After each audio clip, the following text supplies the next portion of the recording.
80 કલાક બાદ જંગલમાંથી મળી આવેલા જૂનાગઢ ભારતી આશ્રમના લઘુમહંત મહાદેવ ભારતી બાપુના ગુમ થવાને લઈને રહસ્ય હજુ ઉકેલાયું નથી. બાપુ મળી આવ્યાના 24 કલાક બાદ પણ ગુમ થવાનું ખરું કારણ શું છે તે જાહેર ન થતાં સાધુ સંતોમાં કચવાટ ફેલાયો છે. એવામાં સાધુ મંડળે માંગ કરી છે કે આખરે મહાદેવ ભારતી બાપુ શા માટે સ્યુસાઇડ નોટ લખી આશ્રમ છોડીને જંગલમાં ભાગી ગયા હતા.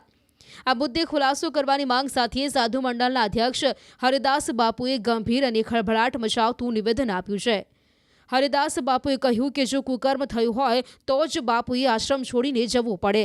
સાથે જ આ ઘટનાને સનાતન ધર્મ માટે નિંદનીય ગણાવી તેમણે માંગ કરી કે બાપુના ગુમ થવા મુદ્દે ખુલાસા થવા જ જોઈએ.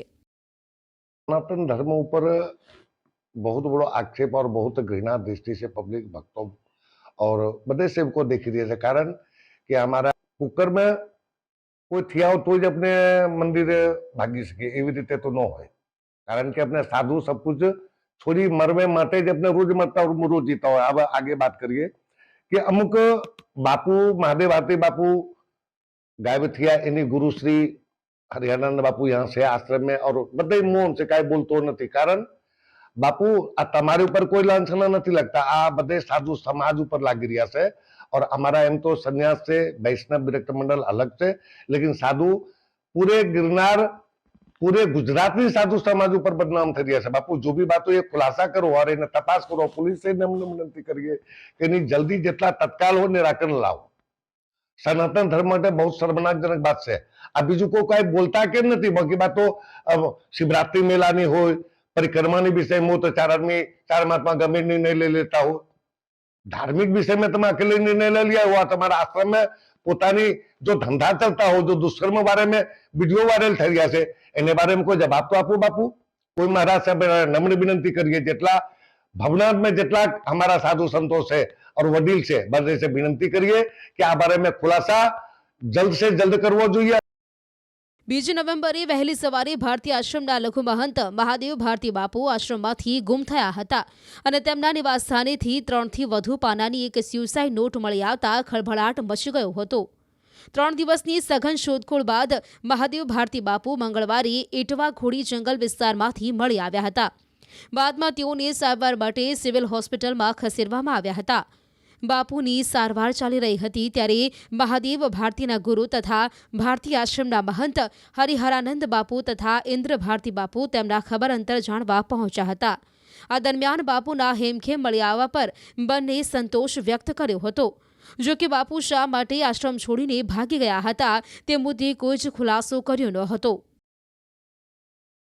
નમો નારાયણ. મારા શિષ્ય મહાદેવ ભારતી બાપુ 4 દિવસથી આશ્રમ છોડી નીકળી ગયા હતા. પરંતુ પ્રશાસનનો એટલો સપોર્ટ પોલીસ તંત્રનો એટલો સપોર્ટથી આજે મળી આવ્યા છે પરિક્રમાના રસ્તેથી. હું તંત્રનો ખૂબ અને મીડિયા જગતનો ખૂબ આભાર માનું છું. એની તબિયત અત્યારે નોર્મલ છે, સારી છે, પણ રજા અત્યારે આજે નહીં આપે. 1 દિવસ રાખશે પછી રજા આપશે. રજા આપ્યા પછી બધું ના કાંઈ નહીં. કોઈ વસ્તુ એને જણાવી નથી. કોઈ વસ્તુ જણાવી નથી એને. અત્યારે એને કીધું તબિયત મારી સારી થાય પછી વાત.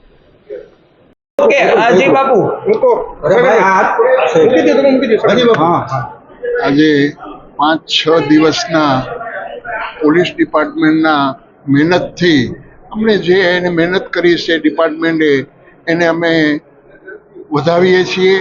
અને આજે સતત 5 દિવસથી 500 થી 600 પોલીસ ડિપાર્ટમેન્ટની ટીમે સતત જંગલની અંદર શોધખોળ કરતા આજે નળપાણીની ગોળીથી સવારના 10 વાગે મહાદેવ ભારતીજી મળી આવ્યા છે. અને હમણાં એમની તંદુરસ્તી બિલકુલ નથી. ના તંદુરસ્તના હિસાબે અમે હોસ્પિટલમાં એમને એડમિટ કર્યા છે.